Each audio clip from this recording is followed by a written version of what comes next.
कहते हैं कि मरने से पहले कोई इंसान झूठ नहीं बोलता, क्योंकि उसे ईश्वर के पास जाना होता है। उसे पता होता है कि वो मरने वाला है, इसलिए उसके मुंह से जो बोल निकल रहे होते हैं वो सच निकलते हैं। दरअसल विधि की और कानून की अगर हम बात माने तो मरने से पहले कोई व्यक्ति जज या मजिस्ट्रेट के सामने अपने बयान दे जाए तो वाकई वो सच बोल रहा होता है, ऐसा कानून भी मान लेता है। लेकिन उसका कानून से पूरी तरह से विश्वास उठ चुका था, इसलिए उसने ये कदम उठाया। वो कहता है कि मैं जो पैसे कमाता हूं इस पैसे से मेरे दुश्मन मजबूत हो रहे हैं। मेरे पिता, मेरी माँ, मेरे भाई ये रोज तिल तिल करके मरते हैं, इसलिए अब मैं यहाँ जीना नहीं चाहता। कुछ ऐसी बात वो कहता है। साथ ही वो कहता है कि जो मेरी लाश हो उस लाश को मेरी पत्नी से बहुत दूर रखना, उसे पास भी मत फटकने देना। साथ ही वो ये भी कहता है कि मेरी अस्थियों को तब तक विसर्जित ना किया जाए तब तक के इंसाफ ना मिल जाए। यदि इंसाफ ना मिले तो फिर मेरी अस्थियों को जिस अदालत के सामने केस की सुनवाई चल रही थी उस केस में उसी अदालत के सामने जो ठीक सामने गटर होगा ना, उसी गटर में विसर्जित कर देना, बहा देना। लेकिन एक बात आखिरी ये है, मेरे बच्चे को मेरे पिता और मेरी माँ को सौंप देना, क्योंकि पत्नी सक्षम नहीं है उसकी परवरिश करने के लिए। उसने बात कही थी, और जब ये बात कही थी तो ये बात भारत का ऐसा कौन सा हिस्सा होगा जहां पर ये सोशल मीडिया पर ये कहानी वायरल नहीं हुई होगी? ऐसा कौन सा व्यक्ति होगा जिसने ये बात पूरी तरह से सुनी नहीं होगी? और जिसने भी ये बात सुनी होगी उसकी आंखों में आंसू आ जाते हैं, वो सोचने पर मजबूर हो जाता है। इसके बाद चाहे वो सोशल मीडिया के अलग अलग हैंडल्स हो, चाहे वो इंस्टाग्राम हो, एक्स हो, या फिर जहां देखो वहां हर जगह एक ही बात की गूंज फैल रही थी कि आखिरकार आपने ऐसा क्यों किया। अब हर कोई उसे इंसाफ दिलाना चाहता है, हर कोई उसे इंसाफ दिलाने की बात कहता है, लेकिन जिसने उसे ये सब कराने पर मजबूर किया उसकी अकड़ आज भी कम नहीं हुई है। आज की इस कहानी के माध्यम से ये समझने की, जानने की कोशिश करते हैं कि आखिरकार उसका पत्नी के साथ क्या हुआ था कि उसने ये कदम उठाया। आदाब, नमस्कार, सत श्री अकाल, अस्सलाम वालेकुम। मैं साजिया। आज की जो सच्ची घटना मैं आपको सुनाने जा रही हूँ, ये सच्ची घटना 9 दिसंबर 2024 की सुबह 6 बजे से शुरू हो जाती है। दरअसल बेंगलुरु पुलिस कंट्रोल रूम का एक फोन पहुंचता है। उसमें बताया जाता है कि एक एआई इंजीनियर है जो कि इस दुनिया में नहीं रहा, उसने अपनी जान दे दी है। जैसे ये सूचना मिलती है, पुलिस तत्काल प्रभाव से तुरंत पहुंचती है। वहां जाकर देखती है कि एक मंजूनाथ लेआउट स्थित डेल्फिनियम रेजिडेंसी में उसका एक कमरा होता है, एक रूम होता है। वहां पर जब पुलिस पहुंचती है तो सैकड़ों की संख्या में लोग वहां पहले से ही मौजूद थे। तत्काल प्रभाव से उसके सब को कब्जे में लिया जाता है। कब्जे के बाद पोस्टमार्टम के लिए भेज दिया जाता है। अब पुलिस ये पता कर रही थी कि आखिरकार ये मरने वाला है कौन। दरअसल उसका नाम होता है अतुल सुभाष मोदी, जो कि बेंगलुरु में रहकर इंजीनियरिंग की नौकरी कर रहा था। उसने वहीं से अपने परिवार को भी वो चलाता था। लेकिन जब पुलिस ने जांच पड़ताल करना शुरू किया कि आखिरकार उसने ऐसा कदम क्यों उठाया, तो पता चलता है कि 84 मिनट का एक वीडियो है, साथ ही 24 पन्नों का उसने पत्र लिखा है, जिनके माध्यम से पूरी कहानी उसने बयां की है। अब छोटे छोटे हिस्से थे, वो सोशल मीडिया पर बहुत तेजी के साथ में वायरल हो जाते हैं। ऐसा कोई इंसान नहीं था जिसके पास वो बात नहीं पहुंच रही थी। भारत के हर एक हिस्से में, हर एक कोने में, हर एक जगह पर, चाहे वो पॉलिटिशियन हो, चाहे वो राजनेता हो, चाहे वो जज हो, या फिर पुलिस हो, या फिर आम आदमी हो, या किसी भी संस्था से संबंध रखने वाला कोई भी व्यक्ति हो, हर किसी के पास ये बात पहुंच रही थी। Instagram, x, YouTube, Facebook, TV, अखबार, सोशल मीडिया, हर जगह बस एक ही खबर चल रही थी, साथ चल रहा था hashtag men too justice for Atul Subhash. बस ये था। दरअसल उसके बाद तो पूरे देश भर में हड़कंप समझ जाता है, लोग सोचने पर मजबूर हो जाते हैं। जिसने ये कहानी सुनी उसकी आंखों में आंसू जरूर थे। कहानी शुरू होती है, बिहार का एक समस्तीपुर जिला होता है, वहां का एक जैनी पूसा रोड होता है। वहां का रहने वाला अतुल सुभाष मोदी साल 2019 में उसको एक मैट्रिमोनियल साइट पर एक लड़की दिखती है जिसका नाम निकिता सिंघानिया होता है। निकिता सिंघानिया, जो कि ओटा जौनपुर उत्तर प्रदेश की रहने वाली होती है, अच्छी खासी पढ़ी लिखी लड़की होती है। उस लड़की से बातचीत का जब सिलसिला शुरू होता है तो इन दोनों की अच्छी खासी दोस्ती हो जाती है। लेकिन लड़की बहुत सलीके से बात करती थी, कम बात करती थी। उसे ऐसा लगता था कि इतनी पढ़ी लिखी लड़की उसकी जिंदगी में आई है, कितनी अच्छी बात है, कितनी प्यारी सी बातें करती है।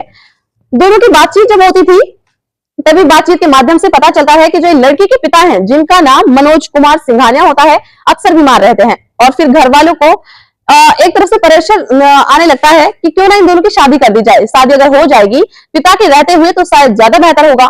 इसके बाद फिर दोनों परिवार की बनती है। सहमति बनने के बाद 26 अक्टूबर साल 2019 को बनारस का हिंदुस्तान इंटरनेशनल गेम होता है। वहां पर परिवार के जो लोग आते हैं उनके सामने शादी हो जाती है। दूल्हा दुल्हन दोनों समस्तीपुर पहुंच जाते हैं। यहाँ 2 दिन का इनका ठहराव होता है। 2 दिन के बाद लड़का और लड़की दोनों चले जाते हैं बैंगलोर। यहां से वो जाता है सीधा मोदी सन्स जाने के बाद 2 दिन का एक टूर होता है। 2 दिन के टूर में कुछ उसे अजीब सा महसूस हो रहा था। अजीब सा ऐसा महसूस हो रहा था कि लड़की होती है जो या तो कहीं सामान खो देती है बार बार, या फिर कहीं सामान खो दिया तो उसके बाद बस छोड़ दी। इसी तरह की वो हरकतें कर रही थी और जब जब ऐसी गड़बड़ी कर रही थी तब वो हंस दिया करती थी। इंजीनियर को लगता है कि बड़ी अजीब सी बात है, समझ में नहीं आ रही है, लेकिन वो अपनी पत्नी को फिर उसके बाद बैंगलोर लेकर आता है और बैंगलोर लाने के बाद एक अपनी जिंदगी में मशगूल हो जाते हैं वो दोनों। ऐसा लगता है पत्नी पढ़ी लिखी है कि उसको मौका मिलना चाहिए, इसलिए वो उसकी तैयारी कराता है। जब तैयारी होती है तो दोनों उसको कहीं ना कहीं नौकरी के अवसर मिलने शुरू हो जाते हैं उसको। इसके बीच में खबर आती है 17 अगस्त 2019 को उसके पापा बीमार तो चल ही रहे थे, उनकी मौत हो जाती है और पापा की मौत के बाद ये सब वहां जाते हैं। इस लड़के के पापा भी 2 दिन के लिए वहां पर पहुंच जाते हैं। वक्त थोड़ा आगे बढ़ रहा था, उसके बाद ये वापस आते हैं और जो लड़का है अतुल वो अपनी पत्नी निकिता को पहले अपने ऑफिस छोड़ता है। ऑफिस डेली छोड़ता था 13 किलोमीटर बाइक चलाकर, उसके बाद वहां से अपने ऑफिस जाया करता था। रोज का यही सिलसिला था। लगभग 50 किलोमीटर से ज्यादा का ये सफर होता है जो लगातार सफर वो करता था। लेकिन इसी बीच में उसकी पत्नी प्रेग्नेंट हो जाती है। पत्नी जैसे ही प्रेग्नेंट होती है, बताया जाता है कि इसी बीच में उसकी पत्नी की नौकरी चली जाती है। तो इधर पत्नी की नौकरी चली जाती है। अब डॉक्टर के पास दिखाया जा रहा था तो डॉक्टर कहते हैं कि इनसे थोड़ा सा काम कराइए, क्योंकि काम कराना जरूरी है, शरीर का मूवमेंट जरूरी है। लेकिन इसी बीच में माँ को बुला लिया जाता है ख्याल रखने के लिए। 1 BHK का इनका फ्लैट होता है, वहां बहुत ज्यादा स्पेस भी नहीं होता, लेकिन फिर भी माँ साथ में रहती है। इसी बीच में एक नौकरानी आती है जो घर में खाना बनाने का काम करती है। एक नौकरानी आती है जो साफ सफाई वगैरह काम करने के लिए आती है। जिंदगी बेहतरीन चल रही थी। इसी बीच में बच्चा भी पैदा हो जाता है। इसी बीच में परिवार के लोगों की एंट्री मिल जाती है, लेकिन जगह घर में कम थी, इसलिए परिवार के लोगों को एक होटल में ठहरा दिया जाता है। यहीं से इतनी बिगड़ैनी शुरू होती है कि लड़की के परिवार वालों को लगता है कि हम लोगों के लिए इतनी भी जगह नहीं है कि हम लोगों को दूर रखा गया है, होटल में रखा गया है, इससे अच्छा तो हमारा घर है। इस तरह की बातें।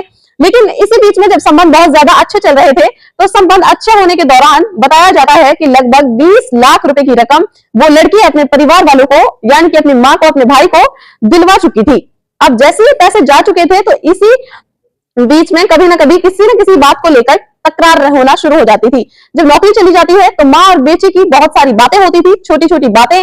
उधर वो बैठकर सीरियल्स देख रही थी। कुछ सीरियल्स देखने के बाद कहीं ना कहीं बेटी अपनी माँ के जब कन्वर्सेशन चल रहा होता था तो पति से कन्वर्सेशन थोड़ा कम होने लगता है। किसी न किसी बात पर विवाद, किसी न किसी बात पर झगड़े, कभी सास को लेकर तो कभी खुद को लेकर।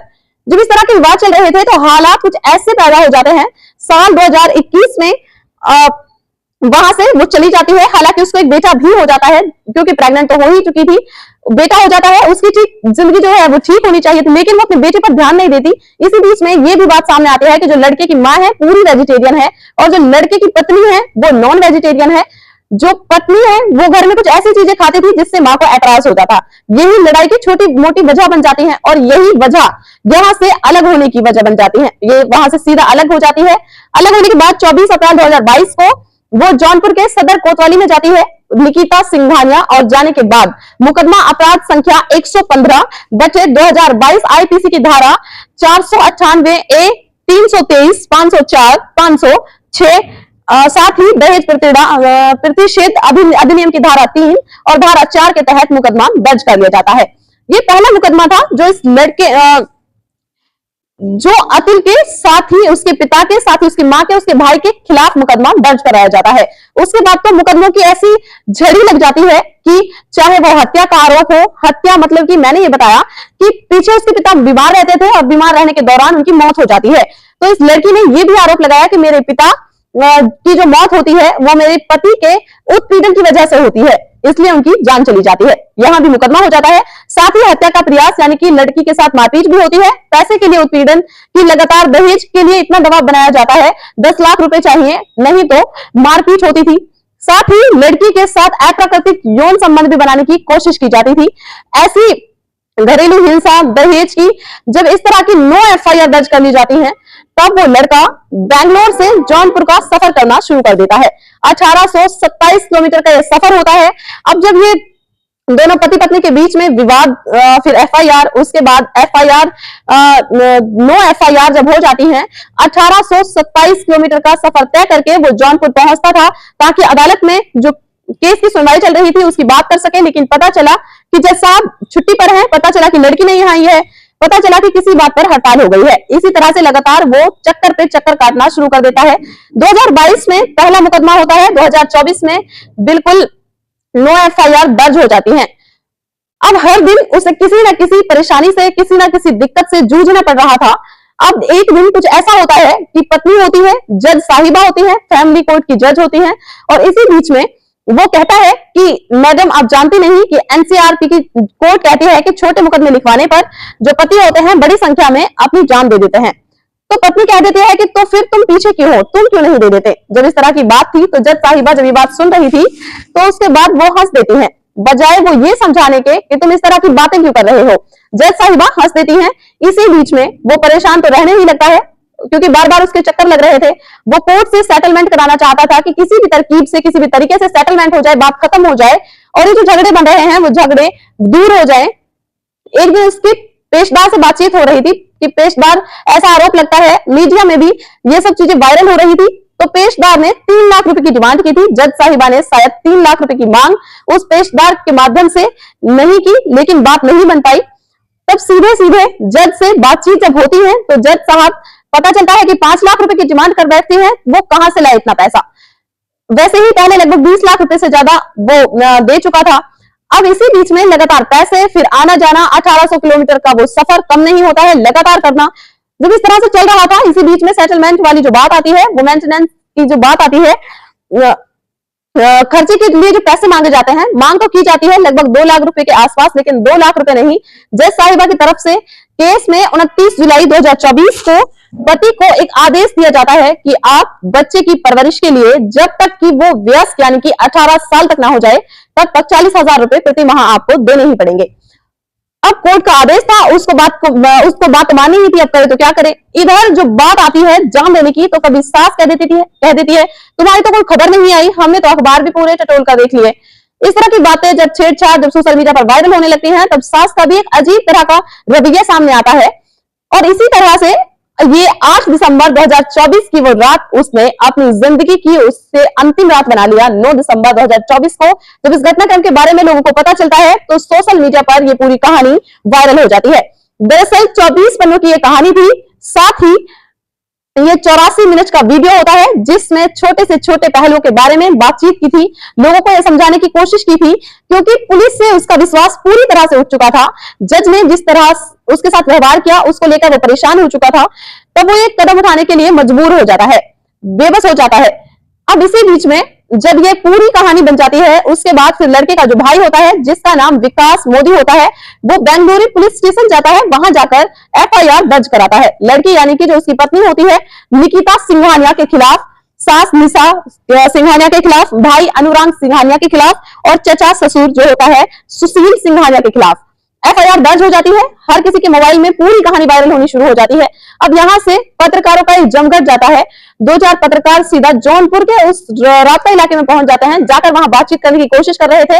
इसी बीच में पत्रकार यानी कि 11 दिसंबर 2024 का ये वाक्य है, जैसे ही घंटी बजाई जाती है, आवाज लगाई जाती है, ना कोई घंटी पर आता है ना ही कोई आवाज पर आता है, लेकिन इसी बीच में जो पत्रकारों ने कैमरा चलाना शुरू किया तो लड़का यानी कि जो साला होता है वो और साथ ही जो अतुल की सास होती है वो बालकनी से झांकते हुए उन्हें डांटते टपकते हैं कि इस तरह की वीडियो बनाने की कोशिश भी मत करना, या फिर इस तरह की वायरल करने की तुमने कोशिश की तो अंजाम ठीक नहीं होगा, अच्छा नहीं होगा। उन्होंने सीधे सीधे उन्हें धमकी दी। पूरे देश भर में कहानी चल रही है, लोग आवाज उठा रहे हैं कि अतुल को न्याय मिलना चाहिए, और उसके बावजूद भी उन लोगों की हिम्मत तो देखिए कि मीडिया वालों को पूरी तरह से धमकाने की वो कोशिश कर रहे हैं। तब जाकर लोगों ने एक तरह से ट्रेंड शुरू कर दिया और इसमें आवाज उठानी शुरू कर दी कि इसमें इस लड़के को यानी कि अतुल को हर हाल में इंसाफ मिलना चाहिए। और जो उसकी कहानी वायरल होती है, जब वो कहता है कि मैं जो पैसे कमाता हूं उस पैसे से मेरे ही दुश्मन मजबूत हो रहे हैं, इसलिए मैं सब कुछ छोड़ करके जा रहा हूं ताकि मेरे परिवार के, मेरे पिता, मेरी माँ, ये सब कोई भी परेशान ना हो। साथ ही वो यहाँ पर ये भी कहता है कि जज को भी इसमें कठोर कार्रवाई होनी चाहिए, सजा मिलनी चाहिए। पत्नी का भी वो नाम लेता है, साथ ही वो अपने साले का नाम लेता है, अपनी सास का भी नाम लेता है। आगे इस जो उसने वीडियो में बोला है, जो उसने पत्र में लिखा है, इस पत्र के कितने मायने होंगे, कितने नहीं होंगे, जितने आज आवाज उठ रही है, क्या वाकई इस आवाज पर लोगों की जज या कोई कोर्ट पसीज सकता है, या वाकई में इन्हें इंसाफ मिल सकता है या नहीं मिलेगा, ये तो भविष्य के गर्भ में छिपा है। लेकिन उस लड़के ने जाते जाते कहा कि वाकई वो भावुक कर गया सबको। उसकी कुछ अपीलें थी, वो अपीलें अभी तो बाकी हैं। मैं तो यही कहूंगी कि मैं तो अतुल के साथ हूं, क्योंकि अतुल ने कहा है कि उसका जो बेटा है उसके माता पिता को मिलना चाहिए, उसकी पत्नी शायद सक्षम नहीं है। इतनी बड़ी बात एक पढ़ा लिखा आदमी, एआई इंजीनियर, जो इस तरह की बातें कर रहा है, जो मरने से पहले ये बातें बोल करके गया है, वो सच ही बोल रहा होगा, क्योंकि वो ईश्वर के पास जा रहा था। इसलिए ईश्वर के पास जो जाते हैं वो झूठ नहीं बोलते हैं। वो ये कहता है कि तब तक उसकी अस्थियों का विसर्जन नहीं होना चाहिए, तब तक इंसाफ न मिल जाए। यदि इंसाफ मिल गया तो ठीक है, अगर इंसाफ ना मिले तो उसी कोर्ट के सामने जो नाला या गटर होगा, उसी गटर में उसकी अस्थियों को बहा दिया जाए, और साथ ही उसकी पत्नी उसके शरीर को छू ना सके, उसकी लाश को देख भी ना सके, ये कहता है। दोस्तों, इस पूरे घटनाक्रम को सुनाने का उद्देश्य किसी को परेशान करना नहीं है, किसी का दिल दुखाना नहीं है, बल्कि आपको जागरूक करना है, आपको सचेत करना है। इस घटना ने पूरे हिंदुस्तान को हिला करके रख दिया है। साथ ही कई तरह के मैसेज भी वो दे करके गया है कि जब कोई इस तरह की घटना होती है तो पुलिस प्रशासन की जिम्मेदारी बनती है, रेस्पॉन्सिबिलिटी बनती है कि दोनों पक्षों को बिठाकर जानने की कोशिश करे कौन सच बोल रहा है, कौन झूठ बोल रहा है, क्योंकि उसके टूटने का यही कारण था। पहला ये हो सकता है, पहली एफआईआर जब दर्ज होती है, एफआईआर की कॉपी उसे मिल जाती है, लेकिन हम देखते हैं उस एफआईआर की कॉपी में इतने सटीक भाषा लिखी हुई होती है जिससे कोई बचने की कोशिश करे तो शायद आसान नहीं होता। इसलिए किसी बहुत मजबूत तरीके की, किसी जानकार ने ही ये रास्ता दिखाए होंगे। यही कारण है कि एक के बाद एक 9 मुकदमे दर्ज हो जाते हैं और वो लगातार टूटता चला गया। दोस्तों, जाते जाते मैं आप सभी का बहुत बहुत शुक्रिया अदा करना चाहूंगी। दोस्तों, तो मिलते हैं नेक्स्ट वीडियो में। तब तक के लिए अपना ख्याल रखें, अपने घर वालों का ख्याल रखें। जय हिंद, जय भारत।